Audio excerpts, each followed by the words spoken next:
ब्राह्मीं च वैष्णवीं भद्रां षड्भुजां च चतुर्मुखां त्रिनेत्रां च त्रिशूलां च पद्मचक्रगदाधरां पीताम्बरधरां देवीं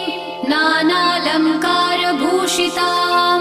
तेजःपुञ्जधरां श्रेष्ठां ध्यायेत् बालकुमारिकाम् ओङ्कारलक्ष्मीरूपेण विष्णोर्हृदयमव्ययम्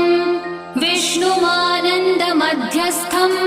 ह्रीङ्कारबीजरूपिणी ॐ क्लीं अमृतानन्दभद्रे सत्य आनन्ददायिनी ॐ श्रीं दैत्यभक्षरदां शक्तिमालिनि शत्रुमर्दिनी तेजःप्रकाशिनी देवी वरदा शुभकारिणी।